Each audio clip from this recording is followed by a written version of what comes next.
아멘. 우리 하나님께 영광의 박수를 드리겠습니다. 오늘 우리 찬양대원들 마스크 벗고 찬양하는 게 좋죠? 그동안에 마스크 쓰고 찬양하느라고 수고를 많이 하셨습니다. 이런 사람 알아주라고 했거든요. 알아주시기를 바랍니다. 하나님의 관심은 사람의 관심과는 많이 다른 것 같습니다. 우리는 이렇게 업적에 관심을 가지지만은 하나님은 그런 데 관심을 안 가지는 것 같습니다. 하나님은 다윗 왕에 대한 성경 기록에서 다윗이 뭐 정치를 잘했다, 혹은 전쟁에서 이기고 영토를 넓혔다, 이런 우리로 말하면은 업적, 이런 데 관심을 두지 않으셨습니다. 어디에 관심을 두셨습니까? 사무엘하의 기록 순서를 보면은 좀 알 수 있습니다. 지난주에도 이 말씀을 드렸는데요. 사무엘하 2장에 보면은 다윗이 유다 지파의 왕이 됩니다. 그리고 5장에 가서 드디어 이제 이스라엘 나라 전체의 왕이 됩니다.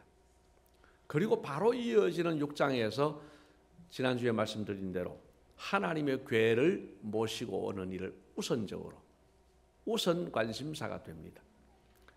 그것은 하나님을 내 옆으로 모셔오는, 하나님을 이사하도록 모셔오는 것과 같은 의미입니다.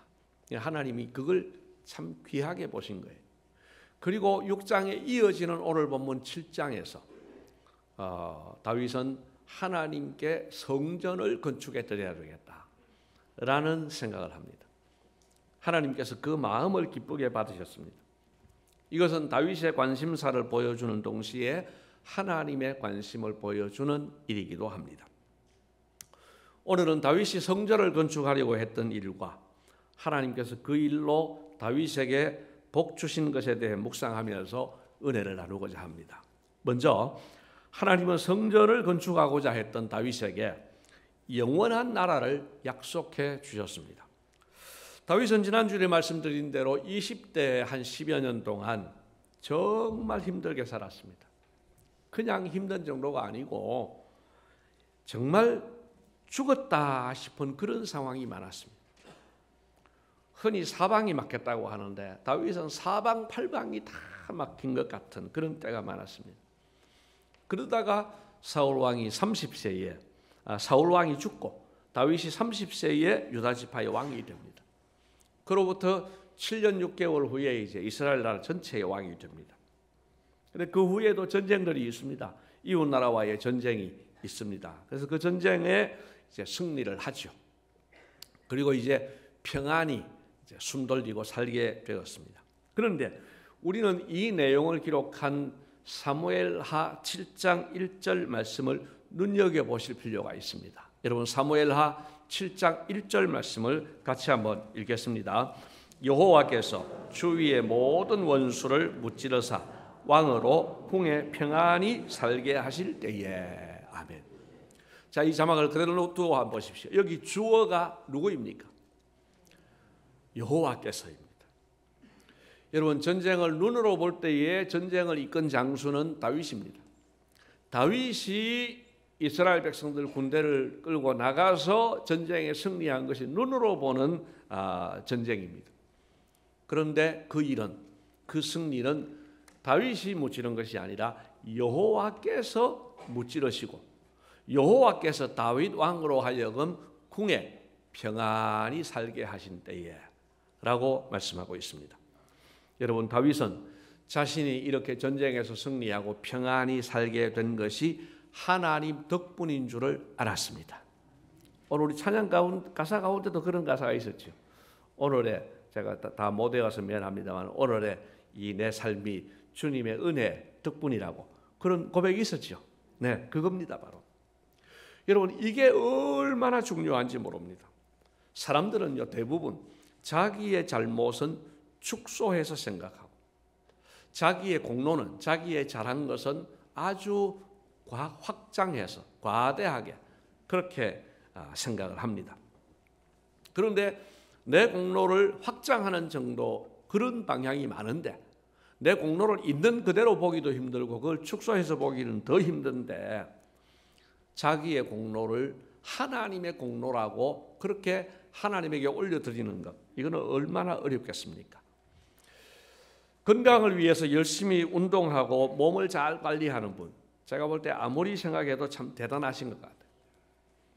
그렇게 평생을 잘 건강 관리하는 거 얼마나 참 귀한 일입니까? 참 잘하는 일이지 않습니까?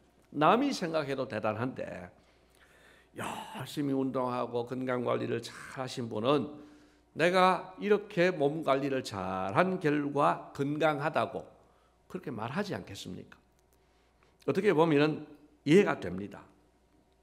그러나 여러분, 그걸 인정을 하면서도요, 생명과 건강이 진짜로 자기가 지킬 수 있는 건가? 이런 질문 앞에서 여러분 어떻습니까?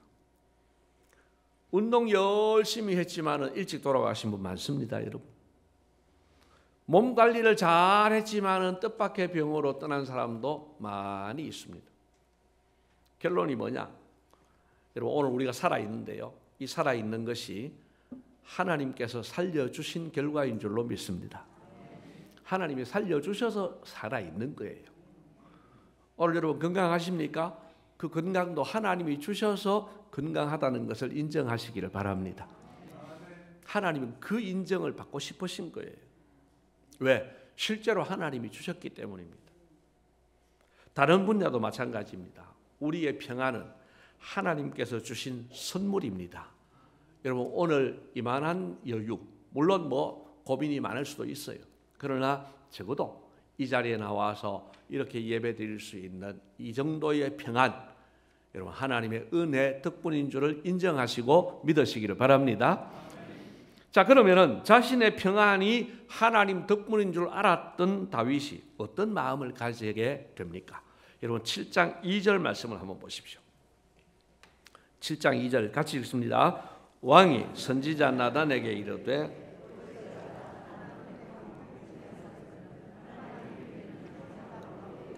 아멘. 자, 비교해서 이야기합니다. 나는 다윗은 백향목 궁에 살거늘, 좋은 왕궁에 산다는 뜻입니다. 좋은 왕궁에 살거늘, 하나님의 궤는, 하나님을 상징하는 하나님의 궤는 지금 텐트 가운데 있다.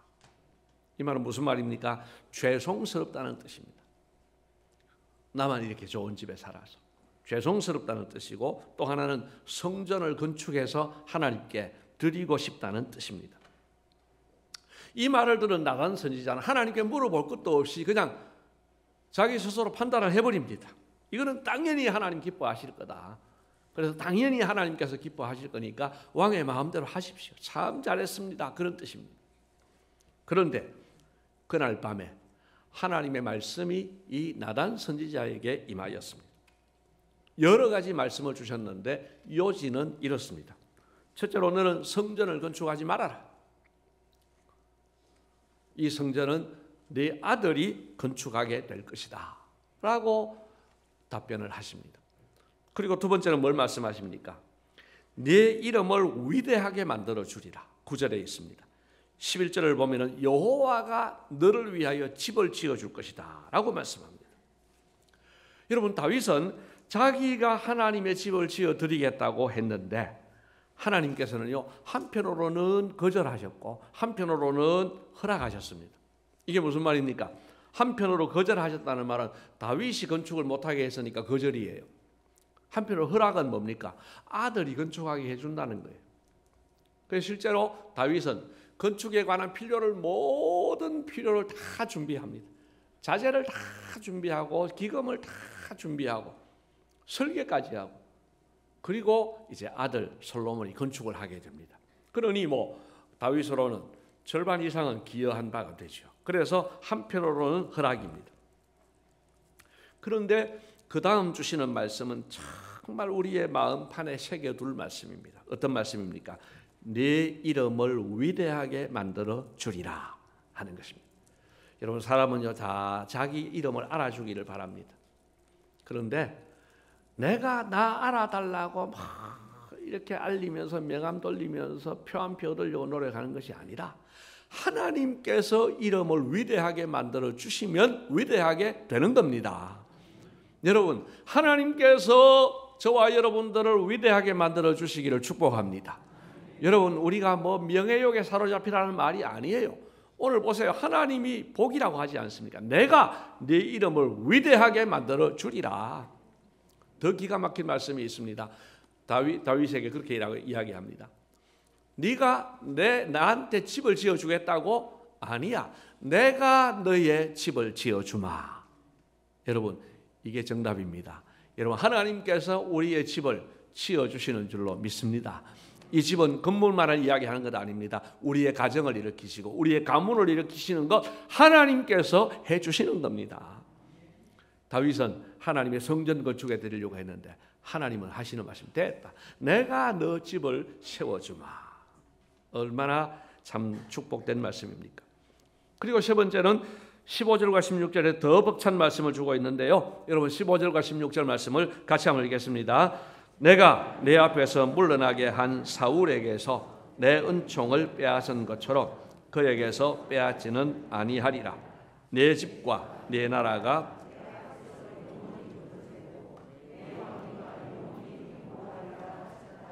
아멘. 보세요. 하나님은 다윗 당대뿐만 아니라 후손들에게도 큰 복을 주시겠다고 하셨습니다.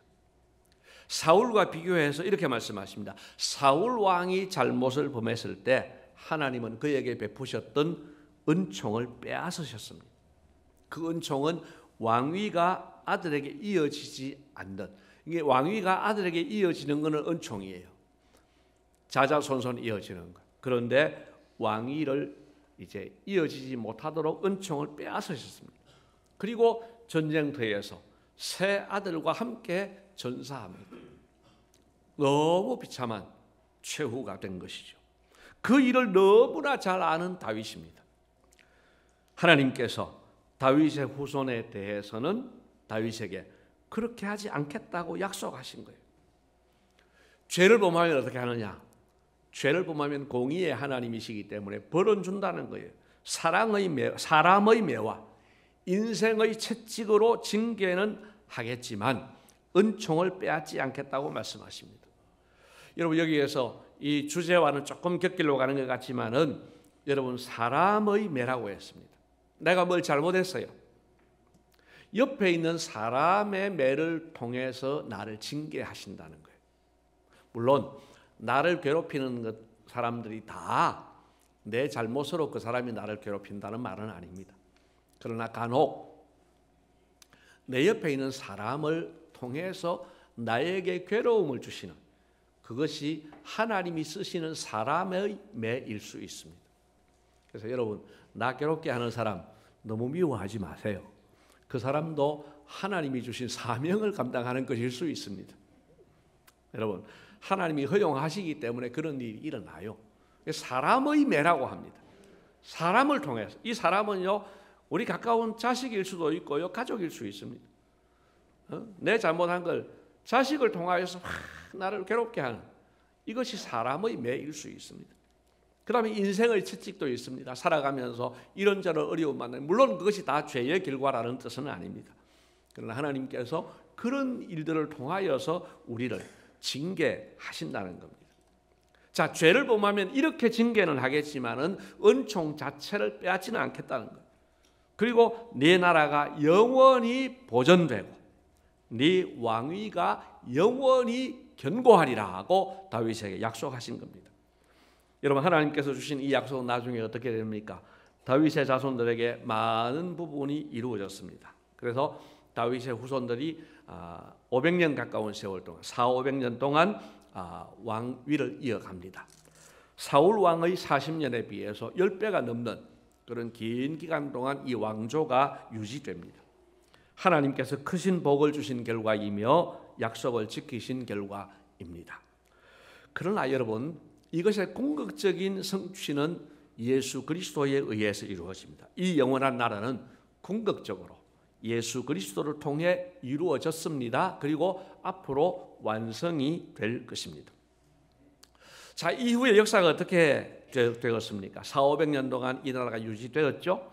그러나 지금부터 한 2600년 전에 BC 586년에 이 나라는 망합니다. 그리고 왕은 폐위됩니다. 뿐만 아니라 저 바벨론의 포로로 끌려갔습니다. 이게 역사입니다. 자, 그럼 물어봅시다. 하나님의 약속이 지켜진 겁니까? 안 지켜진 겁니까? 안 지켜진 거는 맞는데 그리 말하면은 하나님 뭐라 하실까 싶어가지고 지금 여러분 솔직하게 이야기하셔야 됩니다. 하나님이 영원히 견고하리라 하셨는데 한 500년 전에 망했어요. 왕조가 끊어졌어요. 그러면 일단이라는 말을 붙이겠습니다. 일단 하나님의 약속이 지금 지켜진 겁니까? 안 지켜진 겁니까? 네, 좀 편하게 이야기하세요. 안 지켜진 건 안 지켜진 거지. 하나님의 약속이 공수표가 된 것 같습니다. 왜냐하면 400~500년 왕조가 40년에 비해서는 상대적으로 긴 것이 맞지만 영원은 아니기 때문입니다. 그러나 여러분, 유다 나라가 망한 지 약 600년 만에 새로운 반전이 일어납니다. 그 반전이 무엇입니까? 예수 그리스도께서 다윗의 자손으로 태어나신 것입니다. 예수님은 사탄의 나라를 정복하시고 십자가 위에서 다 이루었다고 선언하셨습니다. 십자가 위에는 그를 조롱하는 말이지만 유대인의 왕이라고 쓰였습니다. 여러분, 이게 그들은 조롱한다고 쓴 문구이지만 이게 가지고 있는 의미가 대단히 큽니다. 예수님이 왕으로 복귀하신 것입니다. 600년 전에 다윗의 왕위가 끝나고 이 나라가 견고하리라고 했지만 망했습니다. 그러나 이 망한 것 같은 하나님의 나라를 예수 그리스도께서 재건해내셨고 끊어진 것 같은 이 다윗의 왕조를 예수님께서 다시 이어주셨습니다. 이후로 예수님은 영원한 왕이 되십니다. 그래서 하나님의 이 약속은 그대로 다시 끝까지 이루어지게 됩니다. 여러분, 끝날 때까지 끝난 게 아니에요. 이게 끝까지 이어지는 거예요. 그래서 오늘 이 본문의 이 영원한 나라와 영원한 왕위는 3단계로 성취가 됩니다. 자, 1단계는 살펴본 대로 이스라엘 나라와 다윗의 후손으로 이어진 400~500년 왕조입니다. 사울의 40년에 비해서 10배 이상 되는 이 모든 것, 하나님께서 다윗을 위해 이 일을 이루어 주신 거죠. 그리고 2단계는 방금 말씀드린 대로 육체의 족보로 볼 때 다윗의 후손으로 오신 그 예수 그리스도에 의해서 이 약속은 이루어졌습니다. 예수님은 사탄을 이기시고 왕이 되셨습니다. 그리고 지금도 하늘 보좌 우편에서 우리를 지켜주고 계십니다. 물론 이것은 예수 믿는 우리만 알고 우리만 인정하는 일입니다. 예수 믿지 않는 사람들은 이거 인정하지 않습니다. 왜냐? 아직까지 최종적인 완성이 이루어지지 않았기 때문입니다. 그래서 마지막 3단계 최종 단계가 남아 있습니다. 그것은 예수님 재림하실 때 세상 모든 사람이 그 앞에 무릎을 꿇고 하나님이 진짜 왕이라는 사실을 알게 될 것입니다. 그래서 오늘 본문에서 다윗이 받은 이 약속은 1, 2단계는 이미 이루어졌고 그리고 최종 3단계는 예수님 재림하심으로써 완성된다. 그렇게 이해하시면 이게 정답입니다. 자, 그런데 여러분, 이것이 우리와 무슨 상관이 있습니까? 그런 일이 실제로 있은 건 아니지만 예를 들어서 제 친구가 로또 복권 당첨돼가지고 몇십억을 벌었다. 그래도요, 그 친구가 내한테 커피 한 잔 안 사고 있으면요, 내하고는 아무 상관이 없어요. 오히려 배가 아플 수 있습니다. 그냥 그렇게 살아갈 때는 괜찮았는데 옆에서 로또 받아놓으면 로또 같은 몇십억 부모로부터 상속받으면요, 배 아픈 사람 많아요. 여러분, 내 이웃이 잘 되는 게 내하고 상관이 없으면 이게 별 도움이 안 돼요. 지난 월드컵 때 아르헨티나가 우승을 해가지고 온 국민이 축제를 하고 눈물을 흘리고 난리가 났지만 우리하고는 아무 상관이 없어요. 우리는 16강이 중요해. 우리가 이룬 게 중요한 거예요. 여러분, 마찬가지로 다윗의 나라가 영원하고 다윗의 왕위가 영원한 것이 나와 무관하다면 우리는 남의 일처럼 생각할 수 있습니다. 그런데 여러분, 이 일은 우리와 관계없는 일이 아닙니다. 잘 들으십시오.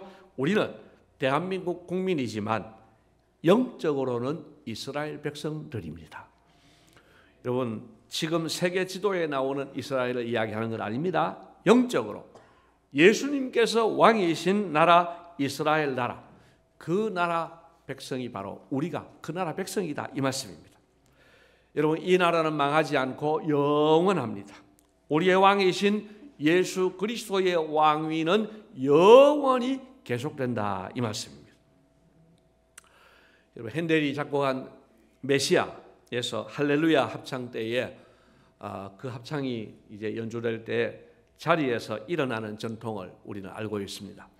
1750년 영국 런던에서 이 메시아가 초연 첫 연주될 때에 국왕 조지 2세가 할렐루야 합창 때 감격해서 일어났고 청중들도 함께 일어남으로써 이제 이 전통이 세워진 걸로 알고 있습니다.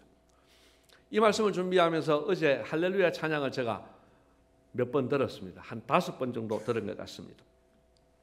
그런데 그 할렐루야 합창의 가사를 보면요, 가사가 아주 단조롭습니다. 아주 반복되는 가사가 있습니다. 그게 뭐냐? 전능의 주가 다스리신다. 또 그가 길이 왕, 또 주가 길이 다스리신다. 왕의 왕, 또 주의 주. 이 중요한 순간에 제가 실수를 해서 미안합니다. 근데요, 5개 반복이에요. 할렐루야의 무한 반복, 그리고 전능의 주가 다스리신다, 그리고 또 주가 길이 다스리신다, 그리고 왕의 왕, 또 주의 주. 이 5가지가 계속 반복되고요, 다른 가사는 별로 없어요. 무슨 뜻입니까? 여러분, 예수님은 왕 중의 왕이시고 주들 가운데 주시라는 겁니다. 그리고 전능하신 왕으로서 이 세상을 영원토록 길이 다스리신다, 이 말씀입니다. 그러니 왕인 조지 2세가 왕의 왕이신 주님 앞에 일어서는 것은 자연스러운 일입니다. 또한 그 왕의 왕에게 할렐루야를 무한 반복하면서 찬양을 올려드림이 마땅하다는 것입니다. 여러분, 오늘 우리가 믿는 예수 그리스도, 그분이 온 우주를 다스리고 계십니다. 우리는 그분을 왕으로 모신 백성들입니다. 그래서 우리는 이 땅에 사는 동안 영원한 왕이신 예수님의 인도와 보호를 받고 필요를 공급받습니다. 또한 이 땅을 떠날 때에는 하이라이트입니다. 여러분, 이 땅을 떠날 때 그분의 품에 안겨서 이 땅에서 잠들듯이 죽고, 그리고 잠에서 깨어보니까 천국에서 예수님의 품에 안겨 있을 줄로 믿습니다. 여러분, 다들 죽음을 두려워합니다. 우리도 물론 죽음을 안 경험해봐서, 또 현재 있는 사람들과 헤어져야 되기 때문에 죽음이 피하고 싶습니다. 그러나 이제 내 죽음을 받아들일 때가 되면, 내가 이제 드디어 주님 품에 안겨서 천국에서 영원토록 왕노릇하고 평안을 누리게 되겠구나 하는 믿음으로 우리는 평안한 죽음을 맞이하게 될 줄로 믿습니다. 아울러서 우리는 예수님과 함께 영원히 왕노릇하게 될 것입니다. 여러분, 이 사실을 믿고 벅찬 감사와 감격으로 살아가시기를 주님의 이름으로 축복합니다. 이제 말씀을 맺겠습니다. 사랑하는 성도 여러분, 다윗이 하나님의 은혜를 알고 하나님께 성전을 건축해 드리고자 할 때 하나님은 그 마음을 정말 귀하게 받으셨습니다. 지금 건축 자체를 이야기하는 건 아닙니다. 하나님 먼저 생각하는 마음, 그걸 하나님이 그렇게 귀하게 보신 겁니다. 그리고는 우리가 평생 기억할 말씀을 주셨습니다. 내가 너와 함께 있어 네 이름을 위대하게 만들어 주리라. 그리고 네가 나의 집을 건축하는 것이 아니라 내가 너를 위하여 집을 지어주마, 이런 말씀을 주셨습니다. 저와 여러분이 이런 복을 받아 누리시기를 주님의 이름으로 축복합니다. 여러분, 하나님께서 우리 가정, 우리 가문을 세워주신다면 누가 우리를 해칠 수 있겠습니까? 내가 유명한 사람 되려고 하는 것이 아니라 하나님께서 우리의 이름을 위대하게 만들어주는 것은 얼마나 복된 일이겠습니까? 또한 하나님께서는 다윗의 나라가 영원하고 그 왕위가 영원히 견고하리라고 약속하셨습니다. 우리는 지금 1단계와 2단계를 지났고 이제 최종 단계 직전에 있습니다. 그리고 우리가 바로 그 영적 이스라엘 백성들입니다. 그러므로 오늘 말씀드린 이 본문과 이 약속은 남의 이야기가 아닙니다. 예수 그리스도 안에서 우리가 누릴 수 있는 복입니다. 여러분, 복이 있어서 내가 누릴 수 있는데도 안 누리면은, 못 누리면 이건 너무 아까운 거예요. 이거 우리가 누리고 살아야 됩니다. 이 시간 이 축복으로 여러분을 초대합니다. 예수 그리스도께서 전능의 왕으로서, 주로서, 또 왕의 왕으로서 길이 영원토록 이 땅을 다스리십니다. 우리를 보호해 주십니다. 그래서 우리가 만나는 모든 일들이 합력하여 선을 이루게 된다고 약속해 주셨습니다. 여러분, 이것은 아무에게나 이루어지는 건 아니에요. 오늘의 실패와 오늘의 절망과 오늘의 좌절과 곤경, 이 모든 것들을 하나님의 자녀들에게는 합력하여 선을 이루어 주신다고 약속해 주셨습니다. 얼마나 큰 위로가 되는지 모릅니다. 우리 모두 이 사실을 믿고 감사하며 이 복을 누리시고 또한 은혜에 보답하는 삶을 살아가시기를 주님의 이름으로 축복합니다. 고맙습니다. 주님, 우리를 영적 이스라엘 백성 삼아주시고 왕의 왕이신 예수 그리스도의 다스리심을 받으면서 그 혜택을 누리며 살게 해주셔서 감사합니다. 하나님, 다윗에게 그 집을 지어주겠다고 말씀하신 그 약속이 우리의 약속이 되게 하여 주시옵소서. 우리가 이것을 믿고 우리가 하나님의 복을 누리며 살게 하여 주시옵소서. 감사하옵고 예수님 이름으로 기도드리옵나이다. 아멘.